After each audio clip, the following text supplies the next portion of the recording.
We want to talk about the resources that are available to help you communicate with your teams.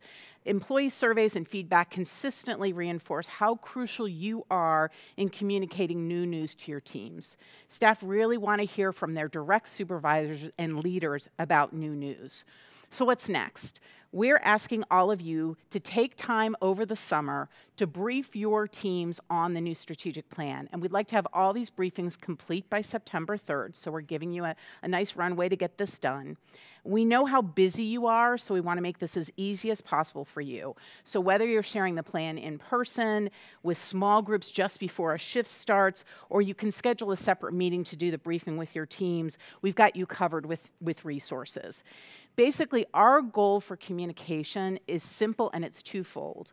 The first is we would like you to provide an overview of the plan in the context that is most relevant for your team. What is it that you've heard this morning that you think is important for your staff to know about? But even more importantly, we want to help you help your teams find their individual line of sight. They don't need to understand the entire plan, but they do need to understand their individual and your team's collective contributions, your line of sight. How are you contributing to best outcomes for children everywhere? And I think we opened the session today with some amazing examples about how teams are focusing their line of sight towards best outcomes. So for those of you who are here for the last strategic plan 5 years ago, you'll be glad to know that we're bringing back a lot of those great resources we had for you in an Anchor Toolkit that we're going to be launching later today. So, but new this year, I want to highlight 3 packaged approaches to rolling out the strategic plan, and they're going to come up on the screen here. The first is what we call the high-level overview. When you go into Anchor, say you just have 10 minutes to roll out the plan. There's an annotated PowerPoint presentation with all the speaker notes you need, along with one-page handouts to help your team think about their line of sight. So basically what we call the top level. This could be a great introduction to the plan with opportunities to do follow-up communication as you have time. The second package is what we're calling the deep dive. So say you have a full staff meeting, maybe 45 minutes. There is a version for you with a more comprehensive speaker deck. Maybe you can show some select videos, and there are handouts for you to use to facilitate the line of sight discussion.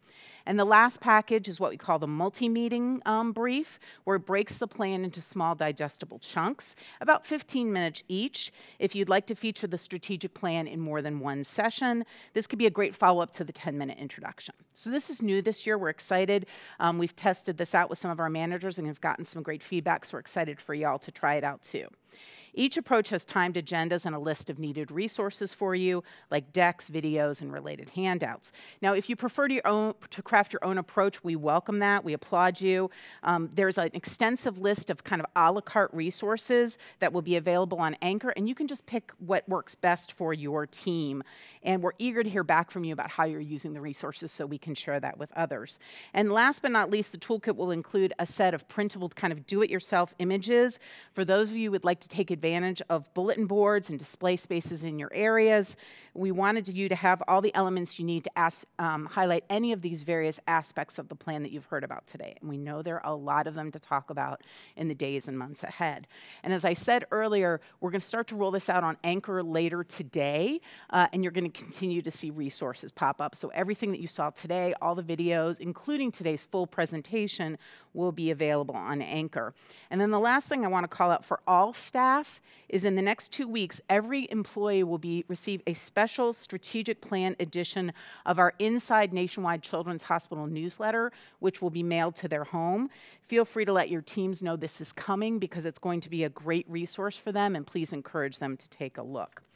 So with that said, I want to turn to some of our peer experts. This is going to be fun. Really, one of the things we have a classic tradition is really talking with each other about how we all communicate the plan. So I'm going to pivot over to my panel. This is my moving part of the program here. Welcome, you guys. Thanks for being here. I have a great set of panelists this morning. I want to introduce everybody. I'm going to start with OK Anali down here. OK is our Vice President for Engineering Services. And then we have Mindy Biebart. And hello. Mindy is our Director for Patient Care Services for Hematology, Oncology, and Bone Marrow Transplant. And then we have the lovely Miss Elena Cippinelli, who is our Administrative Director for the Institute for Genomic Medicine. So we have a great diverse panel this morning. Thank you guys for being here. This is exciting. I heard a lot of new news this morning. Thank you. So in terms of what I want to talk about this morning is I'd like each of you guys, because you represent very diverse areas, just to take a minute or two to talk about what's worked for your teams in terms of rolling out the strategic plan, and really importantly, how you've helped your folks find line of sight to the strategic plan in the past. So, okay, let's just start with you. Why don't you take a minute or two to tell us about engineering in your portfolio? Yes. Thank you very much, Donna. So you may know that we have about 500 people who work in the engineering team. We have both the EVS who clean the place, we have the maintenance staff operations who maintain the place, and of course you have the design and construction group who design and build it. What we found is that we see a direct link to what we do. It's been 15 years, 10 years since we built the last tower, and we've had comments from staff, direct comments from staff, from patients, family, press Gini scores, and about the facility. So we know that the environment, the healing environment affects patient care. It's very clear from the press Gini scores. It's very clear from direct comments to me, to our staff about the impact of the facilities on the healing environment. So we see a direct link to what we do and the outcome of our facilities on the patient environment, on the healing environment. So the link is very easy. We know that if we do it well, that more will come and that the healing will go well. Research will go very well too. You've heard from many folks today, from Patty and Dennis, about the research for and the inpatient tower. So that tells us that what we did 10 years ago with the new tower really helped, and that's what we're going to be looking at. And how we roll that out is making sure that people see that connection, because what we did 10 years ago is why we're doing it again this time. And I love that. I love that you're using data from your patient satisfaction surveys, help folks see their line of sight. I think that's a great call out. What people can see and touch and feel around them in the clinical environment, and for our staff too, makes a huge difference. So that's wonderful. So let's switch it over to Mindy here. I mean, you have a very different scenario with an inpatient clinical environment, lots of shifts. How are you handling your strat plan communication? We do have a very different environment than OK's. However, the environmental service staff that are attributed to our units are so important and really important role that we play in clinical care. The HEMOC BMT apheresis department is about 500 people, the vast majority of which are clinical in some way. And, you know, I have the absolute privilege to get to interact with the clinical staff and the patients and families that we care for. And so in some ways, it's right in front of our face what's important. We get to see that every single day. But I think in order to really embrace the larger strategic plan, to see beyond what we're doing today into the future of what we hope to be, really capitalizing on that individual line of sight, for me is, I keep hearing the word secret sauce, that's exactly what it is. Being able to recognize that individual's role in propelling us to best outcomes for all children everywhere. Yeah. So we talk line of sight all the time, and I'm not a particularly creative person, so having those tools that marketing develops for us really helps take away all of that background work that managers would have to do. It gives us the tools so that we can really have those crucial, important conversations with our teams. No, I love that. And we saw so many creative examples of what people did in different areas in terms of how they collectively gathered those line of sight, whether they were displayed or you shared them in newsletters. And we're going to be looking for examples of that this time as y'all are rolling them out, and we'll share them with everybody because there's so many amazing, y'all have creative people. I know you do. Just not me.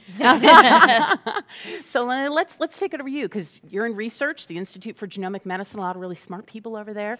How do you go about approaching the strategic plan conversations in your line of sight? So, Donna, we have a really unique group in that we kind of span the spectrum. We have clinical care providers in our labs, but we also have researchers and research scientists in the research portion of our group. And so we have a lot of different priorities and a lot of different folks on our team. We are lucky in that we can pull our team away from the work that they're doing in kind of a large group setting. So in the past, you know, before COVID and we had those kind of limitations, we would all get together for a big group for an hour or a little bit over and talk about the hospital strategic plan and talk about the Institute for Genomic Medicine strategic plan and really lay it all out for them in a really comprehensive manner, including oftentimes resources from marketing to help give some takeaways for our staff. This year we might do it a little differently, but again, we'll be able to do it in that capacity.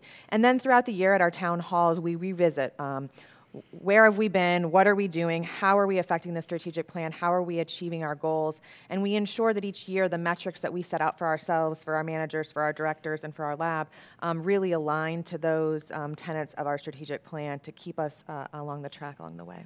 Yeah, and I love that because I think all of you are parts of larger communities, whether it's the larger either patient care services community, the larger research community, you know, all the different types and ways that you come together, management committee, to be parts of larger communities.